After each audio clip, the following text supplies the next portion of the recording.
channel where we speak the truth, we're honest, and we give our takes on AEW. It is Saturday night.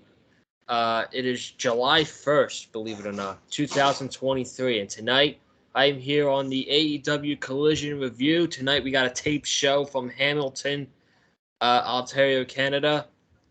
And my co-host here, Cameron Johnson, who we have on the channel tonight, he's playing Fight Forever while doing the review with us tonight. Cam, what's going on, dude? How are you enjoying the game so far since it came out on Thursday? Well, I'm telling you, man, AEW Fight Forever is fun too. This game is really, this game is really fun. They hit a home run, I think. In terms of gameplay and everything. It's not, it's very much lacking in depth. There's shit to do outside of exhibition matches, the road to the elite. So, I hope they fix this. Or I hope they fix that with their next release. But man, this game is fun as hell. Oh my god, man, this game is fun as hell. So I'm loving it so far. Dude, I'm loving it too. The road to the I will say we'll talk a little bit about the game since it came out this week.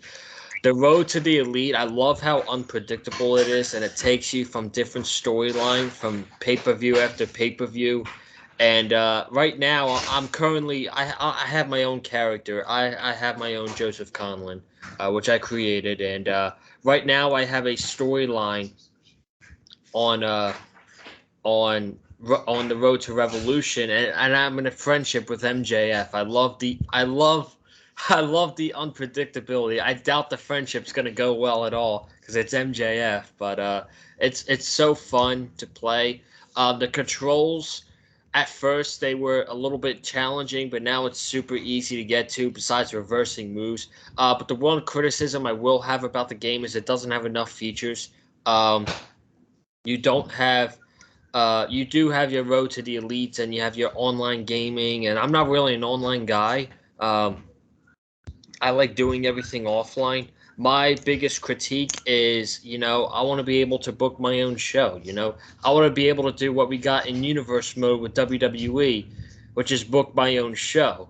Um, could we get that in the future? Sure, but right now it just feels like there's a little bit of lack of content. But if you're a player who you like to pick up the game and just play it for hours upon hours, then the game is really fun. And overall, I'm gonna give it an 8 out of 10. Um, but Cam, as far as tonight's show, Collision is a taped show, so it felt a little bit different. I thought this was probably the weaker out of the three shows we got in the beginning, but I thought tonight's show was very good. I'm not saying it was a bad show. I thought tonight was a very good show. I thought it was better than Dynamite. Um, we had three Owen Hart Cup matches. We had some really good wrestling on the show tonight, man. What did you think of the show overall? Well, overall, I thought Collision was a very good show tonight. This is my first time being able to watch AW Collision. As it's airing, I see it as it's airing. I see little clips. I see little clips of the show, here and there. Where that being, on YouTube, Instagram, Twitter. That's how I watch Rampage. I just watch the clips. Yeah. That's how I watch Rampage, and I just watch the clips. That's what I've had to do with Collision because Saturdays I'm usually at work. But with this being the 4th of July weekend, and most of the members of the members of the job where I work at on vacation going out, that wasn't much to do tonight. So I had off tonight, and I had off tonight. I was able to watch Collision for the first time live. My overall thoughts on it, our first time seeing it, very good show. This is very much different from this is very much different from AW Dynamite. Well, Dynamite, a lot of time Dynamite is a very good show. It's a very good wrestling show, but it's a very good wrestling show. But a lot of the times Dynamite just feels very familiar. A lot of times Dynamite just feels very rushed because they try to get everybody on there. Collision didn't feel rushed tonight. I felt like segments had time to breathe. And I felt like segments had time to breathe in between segments and matches. I really enjoyed the opening, the collision where they had enjoyed the opening of the collision where they had the video, where they had the pre-match promos before, where they had the pre-match promos before the show airs. And reminds me of what they used to do Saturday night. It's very Saturday night's main event. That's what they did there. So overall, I thought this was a good episode. Yeah, I enjoyed it too. I really like that nostalgic feel that they have in the opening of they have Dustin Rhodes cutting a 30-second promo, then they have Hobbs cutting a little bit of a promo, then they have Samoa Joe. I really like that feel in the video package too. It just has all the wrestlers that are going to be featured on the show. It's the little details for me that, might get Collision over the hump again. Collision's a 3-week-old show. We're not going to. I don't think it's fair to compare Collision to Dynamite for at least another year because Collision just debuted and Dynamite's been on the air for nearly 4 years now. So right now, Dynamite is still the better show. But if you ask me the same question a year from now, my answer might be different. But we got some storyline progression tonight with MJF. We'll talk about him. He was actually the first thing that happened on the show. We'll talk about all the Owen Hart Cup matches that happened on the show tonight, too.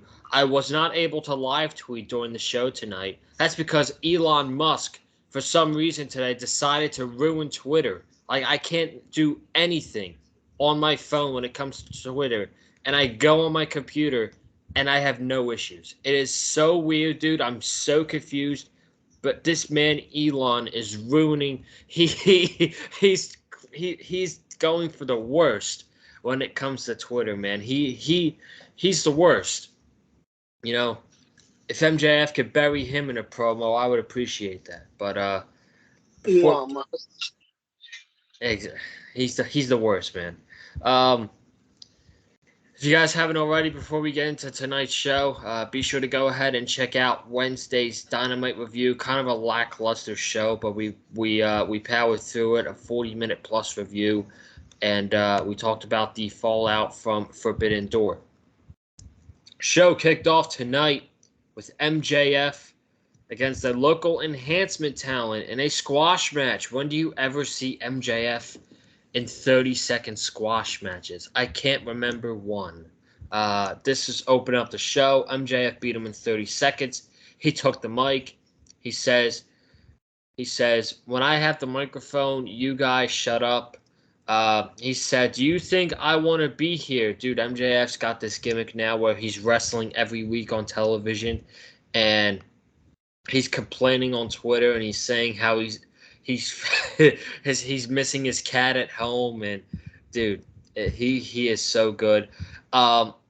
Again, because Elon ruined Twitter, were you able to see the video that was posted on social media that MJF called Adam Cole in the middle of Adam Cole's live streaming for video games?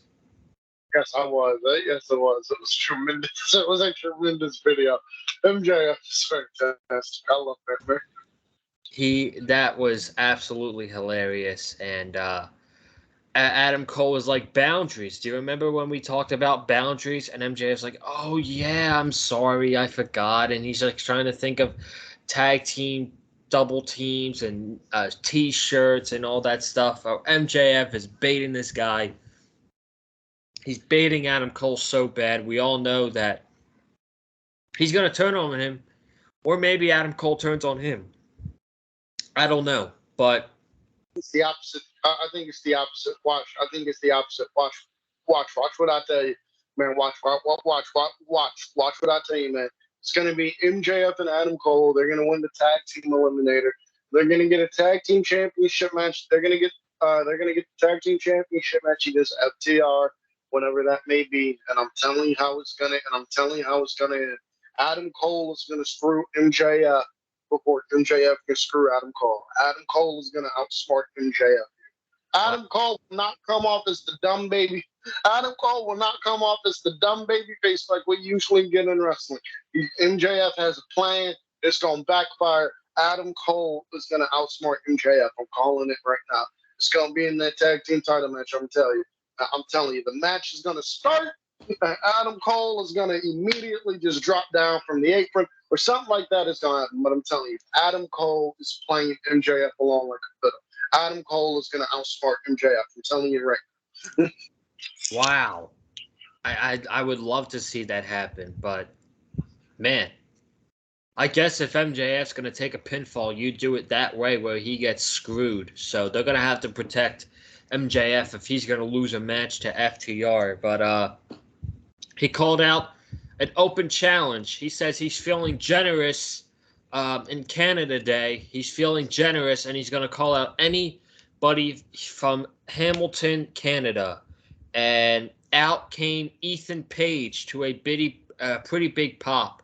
And Ethan Page, he cooked on the microphone, dude. He cut a really damn good babyface promo. He said, "You don't represent AEW.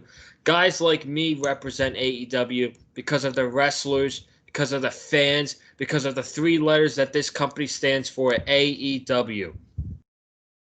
He says, "When I have to make advertisements, my boss calls me 24 hours before I have to be there and be like, 'Can you go to Calgary to promote our Canadian tour?' Ethan Page says yes." And he says his wife called him, like, "When is this company going to give you your dues for everything you do?" And Ethan Page said, "In due time." And he said, well, Max, now is my due time because I accept your open challenge. So are you going to be a coward like you always are, or are you going to step up and put your championship on the line?" And MJF doesn't have a microphone in his hand. He backs up to the corner, and we got ourselves an AEW World Championship match between Ethan Page and MJF on Collision. Cam, what were your thoughts on that? Is this a full face turn for Ethan Page? Because if it is, I think it's a good thing because he needs some new character direction. I think it's getting a little bit stale. And part of that is because he's not on TV enough. It's hard for me to say whether or not this is a full-fledged babyface turn. Part of me wants to say yeah, but another part of me can also see, Ethan Page turning babyface because they're in Canada. They're in his hometown. They're in Canada. They're in his hometown. Sure. I could see that. So I could see that being the case. Babyface Ethan Page, I mean, it's something I wouldn't mind seeing. I just think the guy comes off more as a natural heel, but I mean, he's not doing shit right now, so I wouldn't mind it. But the one thing I am concerned about him with this babyface turn is I do not want to see him partnered with Matt Hardy and Isaiah Cassidy every week. I know they did the storyline. I know he's out there with them for Matt Hardy's matches. I know they did the storyline where Ethan Page's contract got bought out by Matt Hardy. They're still doing this god awful storyline for some reason. No more. In that shit. Just in that shit. That's my only concern if Ethan Page is to go babyface. I do not want to see Ethan Page teaming and partnering with Matt Hardy and Brothers Age. Like, I do not want to see that. But if they're turning him babyface, I wouldn't mind it. And if they're turning him babyface, I wouldn't mind it. This would be a good direction. But I can't call it a full-fledged turn because they're in Canada. They're in his home country. They're in his home country. So I can't really say this is a full-fledged turn. Yeah, I didn't even think about that. And if he does go full-fledged face, unfortunately, it is probably going to be with the Hardys. If it was me, I would just drop the storyline altogether. But the whole story with Ethan is Matt Hardy says, "I'm not going to try to manipulate you. I'm going to try to make you a better man."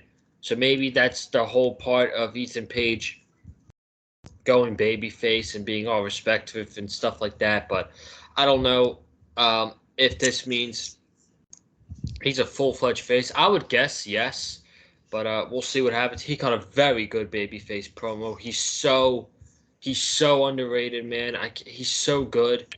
He needs to be on TV more. So we had the match. Ethan Page challenging MJF for the AEW World Championship. I thought they had a good match. I thought they had a very good match. The story of this match was MJF was targeting the knee of Ethan Page so that he could prevent Ethan from hitting Ego's edge. He got Ethan up in the Ethan got him up in the Ego's edge early on in the match, and MJF got away from it. That's when he started attacking the knee. That was the story throughout the match. I thought it was a solid story that they told.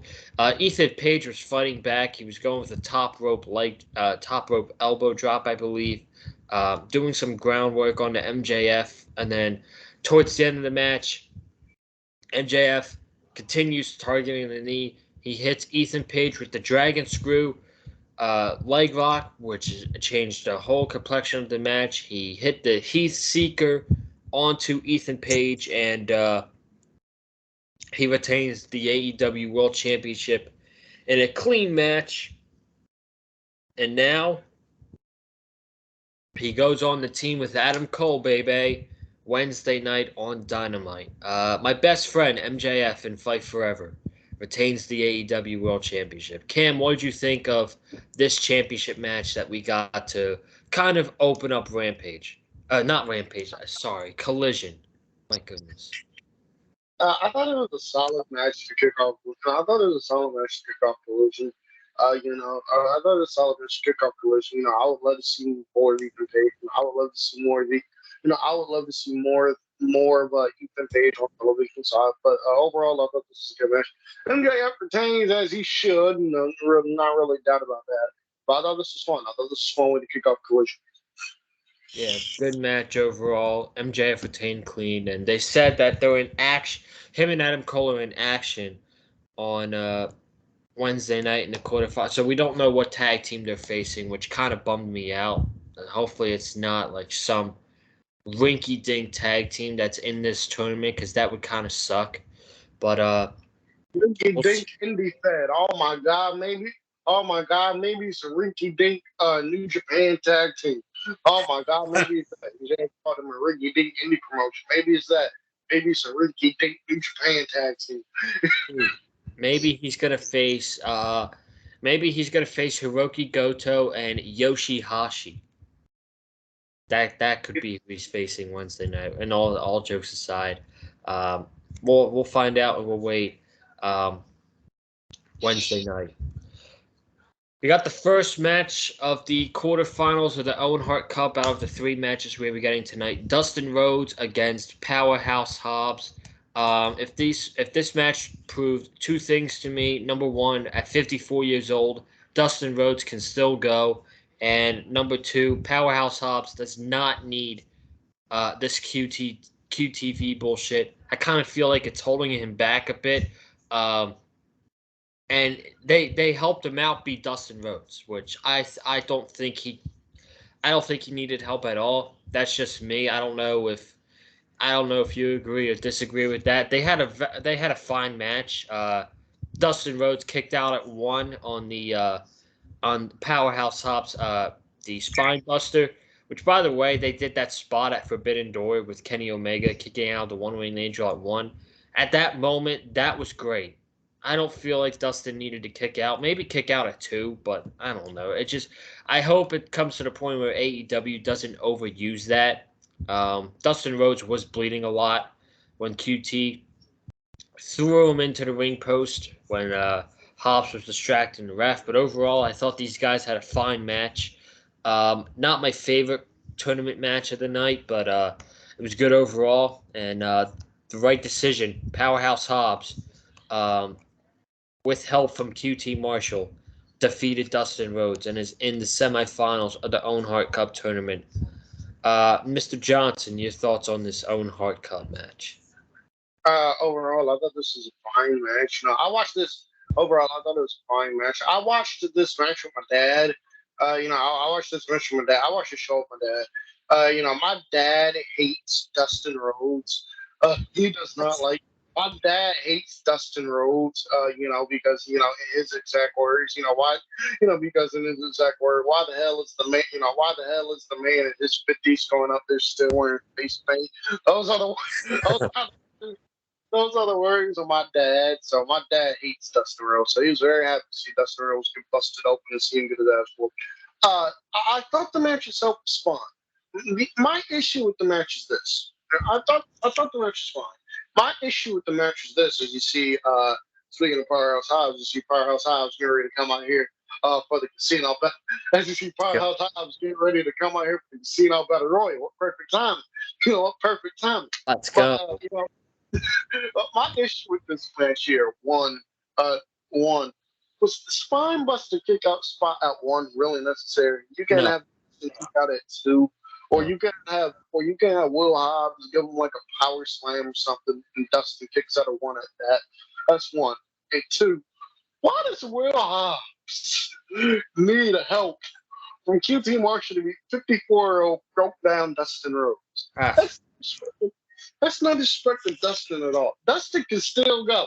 Okay, Dustin is still capable of giving you very quality matches, but giving you very quality matches. But why does a man who is built like Will Hobbs and they go on TV and they call him a power, and they go on TV and they call him a powerhouse? Why does he need help to beat 54-year-old Dustin Rhodes? I thought that was kind of ridiculous.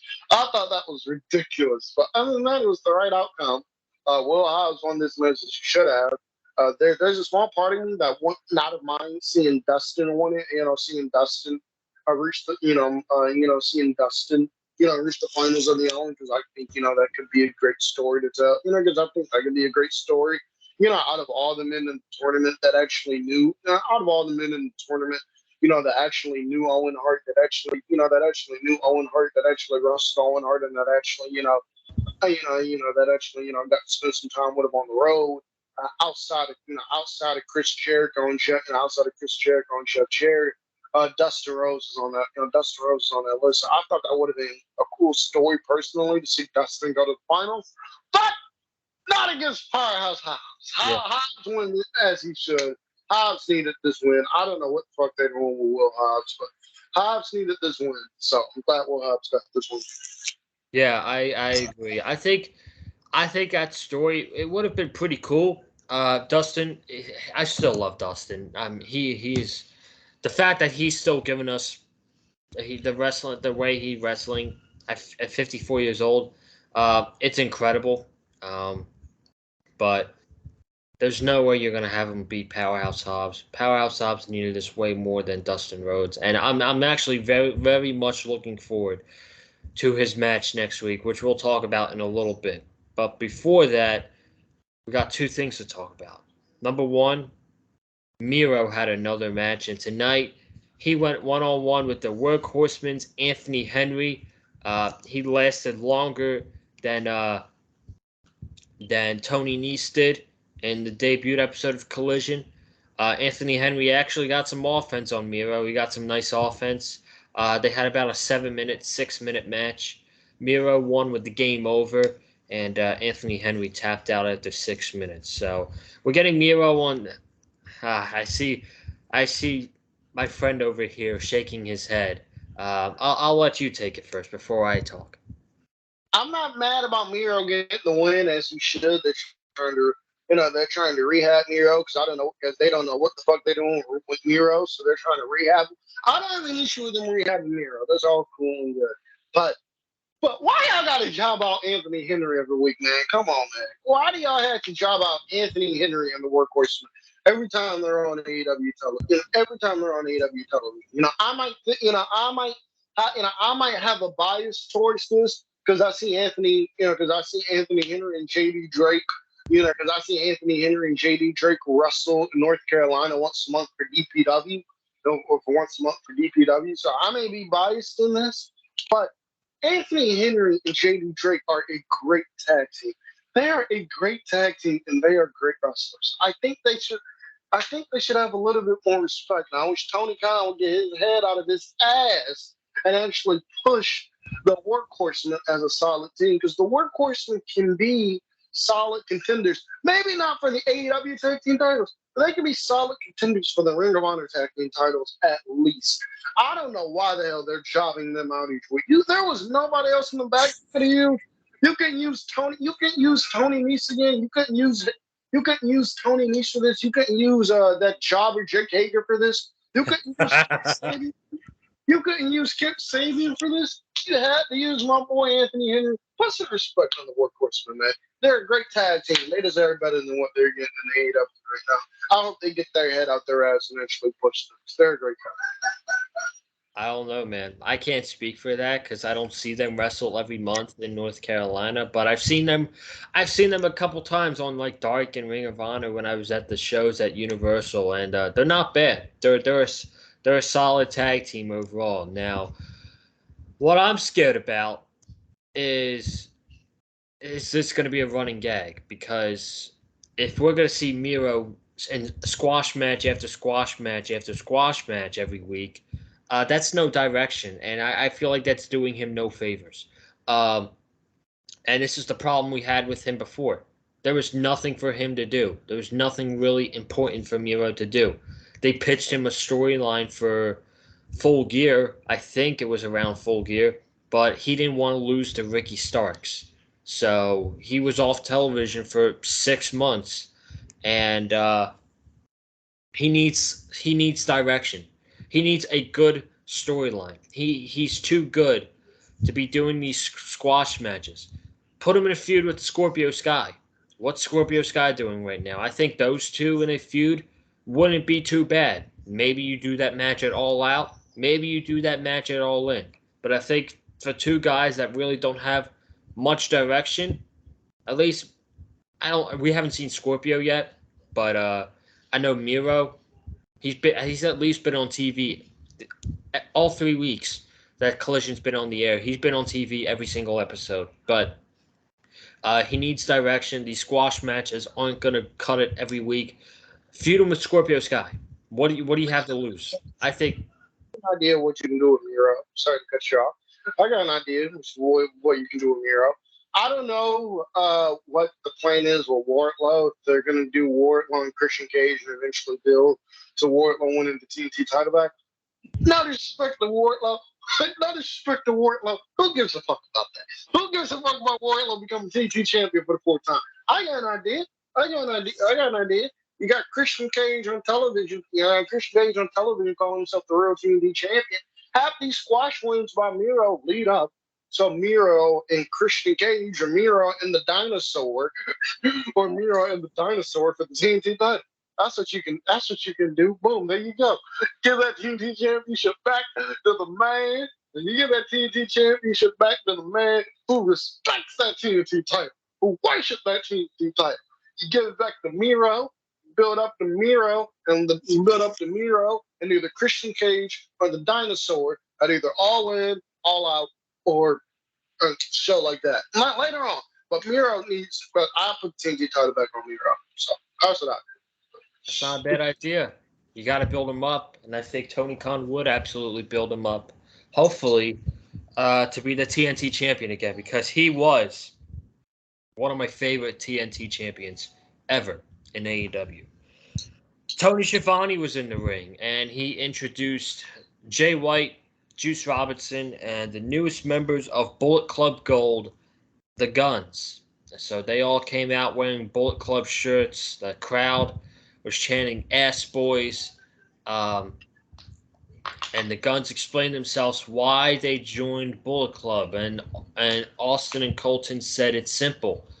Jay White and Juice Robinson have won championships all over the world. They have tons of experience, and we want to be with guys that are some of the best wrestlers in the world.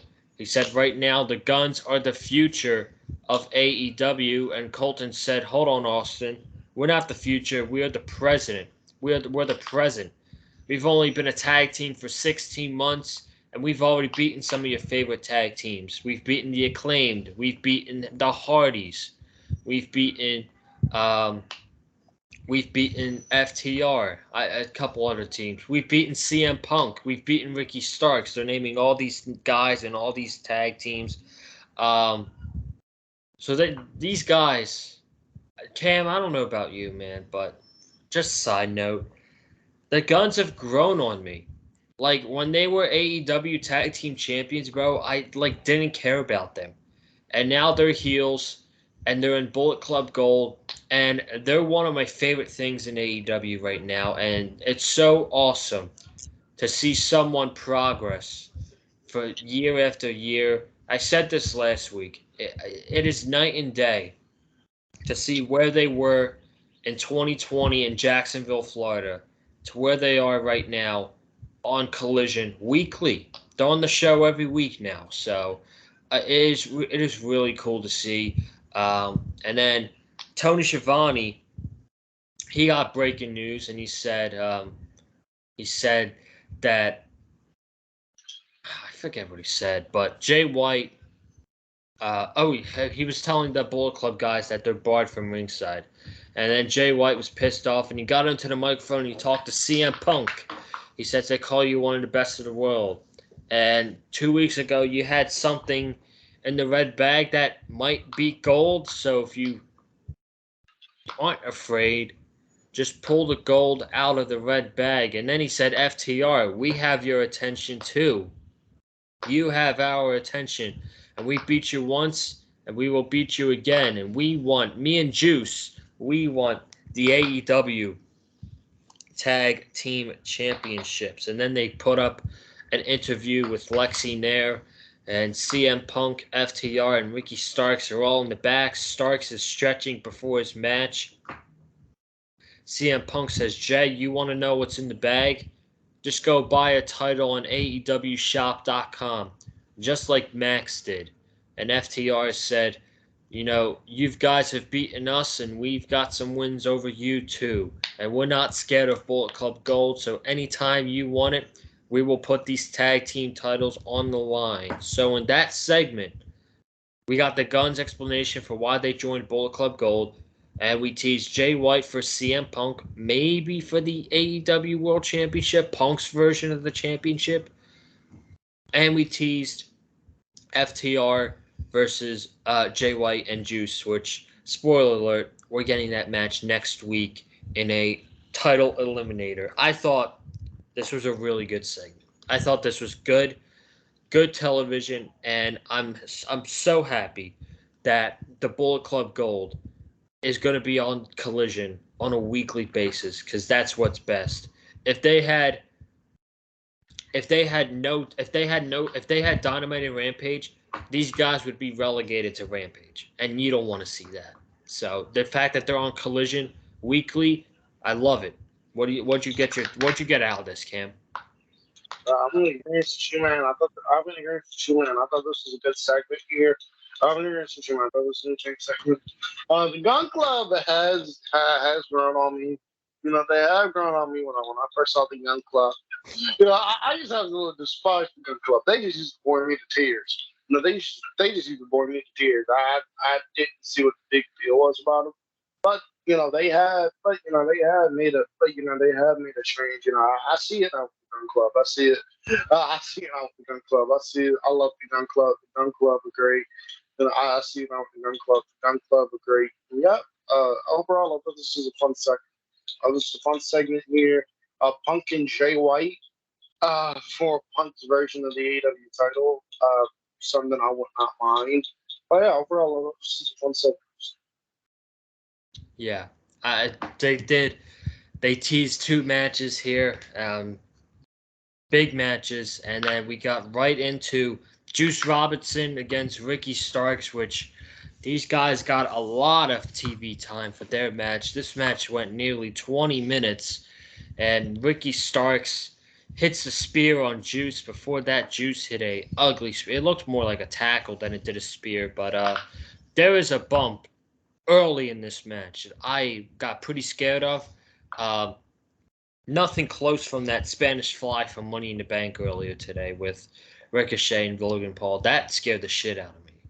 But this spot, they were just doing regular chain wrestling, and Ricky Starks he tripped over Juice Robinson, and he went face first into the middle turnbuckle. That was pretty scary. But the end of this match, Juice Robinson hit his own spear, which is pretty. It was a pretty spear, not great. Ricky Starks, he hits his own spear. I love Ricky Starks' spear. It's so good. He picks up Juice for Rochambeau. Juice goes for the roll-up. Ricky does another roll-up, and Ricky Starks gets the 1, 2, 3. A very good match between Ricky Starks and Juice Robinson in the Owen. And next week, live on Collision in the semifinals, Ricky Starks versus Powerhouse Hobbs. Those guys have lots of history in AEW from their times in Team Taz to their feud last summer, and now they're going back at it again, this time in the Owen Hart Cup tournament. And I was gonna say Ricky to win in the beginning. I'm kinda conflicted now, man. I'm conflicted on who's gonna win this match, but the match between Juice and Ricky, very good stuff, and Ricky Starks was always gonna win, and it was the right choice. Cam, what did you think about this second Owen Hart Cup match of the night? I thought this match was really good. I thought this match was. I thought this was a good match here. I love Juice Robinson. I love Juice Robinson. I love Juice Robinson. Juice Robinson is a character. The man comes. Juice Robinson is a character. The man comes out. The man comes out. He has the over the type personality. The yell. The yell. The dude. The yell. The dude looks like a hillbilly out there. I love Juice Robinson. Juice Robinson is great. That man is so damn entertaining. Ricky, but Ricky Starks winning here was the right outcome. We got Starks and Hart next week. I'm still riding with my prediction. These are all my prediction. I said it was going to be. I predicted. I predicted Starks and Joe. I predicted Starks and Joe in the finals of the Owen. I'm sticking with that. I'm sticking with Starks and Joe in the finals of the Owen. I'm sticking with Starks and Joe in the finals of the Owen. So it means Powerhouse Hobbs is going to lose, unfortunately. Because Hobbs is going to lose, unfortunately, to Ricky Starks. But it is what it is. Ricky Starks deserves this. So that should be fun. But overall, I thought this was good. Yeah, I mean, I'm conflicted. They have CM Punk and Ricky kind of friends, but it feels like that's good direction for the finals. But you also have Powerhouse Hobbs as well, who you could make a good case for um, going to the finals of the Owen Hart Cup tournament. But I'm still going to say the finals is going to be CM Punk against Ricky Starks on that July 15th episode on Collision. We had an open challenge for the TBS Championship. Lady Frost took on Chris Statlander. Um, Lady Frost, seen her a couple times at the Ring of Honor tapings. She is not bad, but tonight, not her best outing. Pretty sloppy match. I thought the match was fine at the end, but the beginning, I saw some sloppiness from both ladies. Statlander wins with the Saturday Night Fever, and she retained the TBS Championship once again. Thoughts? Overall, I thought this was fine. Overall, I thought this was fine. I love Chris Statlander. So anytime we can see Chris Statlander wrestle, anytime we can see Chris Statlander wrestle, I have no issue about it. I will not complain about that. Overall, I just thought this was fine. I'm surprised, Taya. I'm surprised they're gonna have Taya come out and beat the shit out of her. Taya come out and attack Chris Statlander. But overall, I thought this was fine. Yeah, I feel like they're already past that since Statlander beat Taya clean 2 weeks ago on Dynamite. So I don't know. She's losing the Sheeta. They really haven't done Taya much. They really haven't done Taya any good favors since she's joined AEW. I would have her paired up with Johnny TV. The fact that he's in the QTV crew, um, although I feel like his character could fit it, I feel like he's too good for that faction. Just put him with Taya Valkyrie and make them a good power couple on Dynamite or Collision, whatever show you want to put them on. So, but yeah, Chris Statlander retains the TBS Championship, and we got some matches coming up Wednesday on Dynamite. MJF and Adam Cole will be in action in the Blind Eliminator Tag Team Tournament. We have who they're facing. We don't know. We have Keith Lee and Swerve teaming up against Orange Cassidy and Darby Allin in the Blind Eliminator Tag Tournament. Ruby Soho against Britt Baker in the quarterfinal of the Owen Hart Cup Tournament. Wheeler Yuta goes one-on-one with Kenny Omega. That I'm looking forward to. Wheeler Yuta got the big win over Kenny at Double or Nothing Wednesday. I think Kenny gets his win back, but that should be an excellent match. I'm excited to see that. And then we're going to hear from Jon Moxley after everything that went on between him and Eddie Kingston this past Wednesday on Dynamite. And then next week, Collision. It's a live show, live Collision. So yes, we'll do a watch along next week for the show. Semifinals of the Women's Owen Hart Cup tournament. Athena against Willow Nightingale. They had a awesome match back at the early days of Ring of Honor tapings in March. So I'm excited to see what they can do again. Powerhouse Hobbs against Ricky Starks in the semifinals. CM Punk against the winner of Roderick Strong and Samoa Joe in the semifinals. And FTR against Bullet Club Gold, Jay White and Juice Robinson in a World Tag Team Eliminator match. So if Jay and Juice win, they get a shot at the AEW Tag Team titles. Main event of the show tonight was Roderick Strong and Samoa Joe in the quarterfinal of the Owen Hart Cup tournament. This was my favorite match of the night. This was a great match between two guys in the main event. Hard-hitting affair. Past 2 weeks, we've seen multi-man matches, main event Collision, which I have no problem with. It's good to see a one-on-one match main event. This was great. Hard-hitting, intense. Joe chopping the shit out of Roddy Strong on the outside in front of CM Punk. And these guys were just beating the shit out of each other for about 13 minutes. And then Samoa Joe, he catches Roderick Strong right where he wants him at the end, puts him in the coquina clutch, and he tapped out. But he didn't tap out. Roderick Strong passed out. And next week on Collision, for the first time in, I believe, like 18 years, I think it was, we're going to see CM Punk versus Samoa Joe one-on-one. That is music to my ears. That's exciting. What are your thoughts on the main event and next week's match, Cam? Omega and I'm sorry, not Omega. I'm sorry, Kenny Omega came up and rolled the deal. That's why I said Omega. But Nice. Joe and Joe and Strong, I thought they had these. I love this match. I thought this was a great match. This was a classic. This was a classic old school Ring of Honor match right there. Just a classic old school Ring of Honor match right there. These guys beat the piss out of each other for 13 minutes, and I loved it. Great match. Loved the finish where Roddy. And I love the finish where Roddy didn't tap out you fast stuff. So that protects Roddy there. So that protects Roddy. That protects Roddy. I thought the post match stuff was good. And yeah, Joe and Punk, 4 for the first time in 8. Joe and Punk, 4 for the first time in 18 years. This is going to be fun. This is going to be a lot of fun. I'm telling you that right now. And Samoa Joe is going to choke out CM Punk. No way. That's what I say. Joe's going to choke out Punk because I still believe that the story they're going to tell, that the right story to tell, is war. I'm sorry. It's oh my God! I just said war. Wardlow just come out. I'm sorry. I got to put this on pause. I'm sorry. I got to put this on pause right now.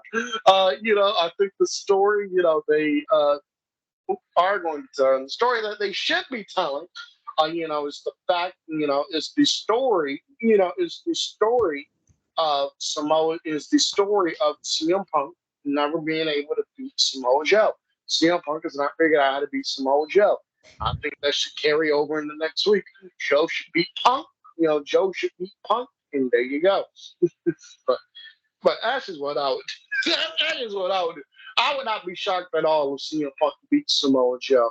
But I like the story of Punk never being able to find out how to beat Samoa Joe.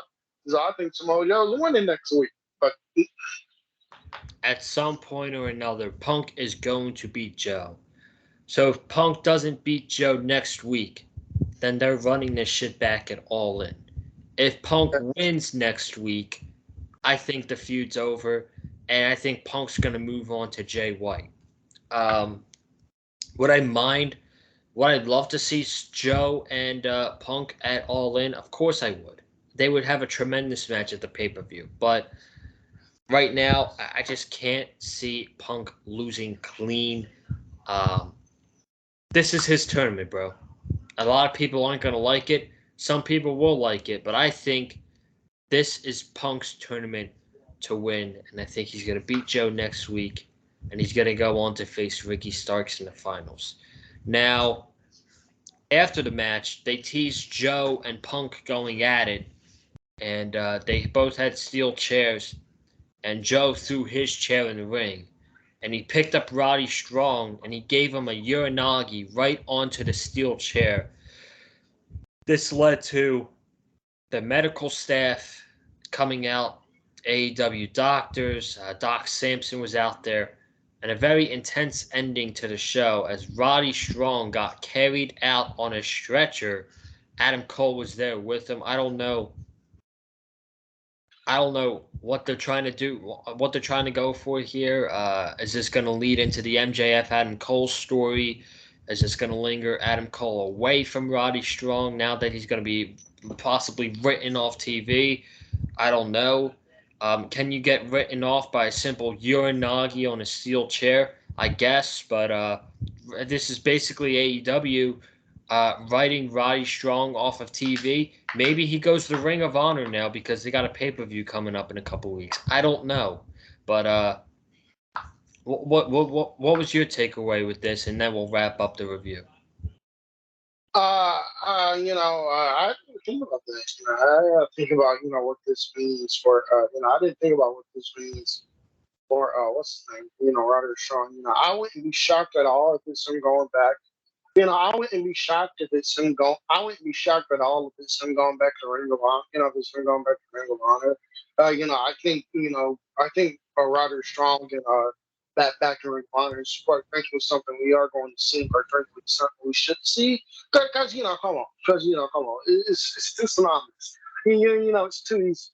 Mr. ROH, Mr. ROH goes back to Mr. ROH goes back to Ring of Honor. It's like when Johnny Gargano made that appearance in NXT.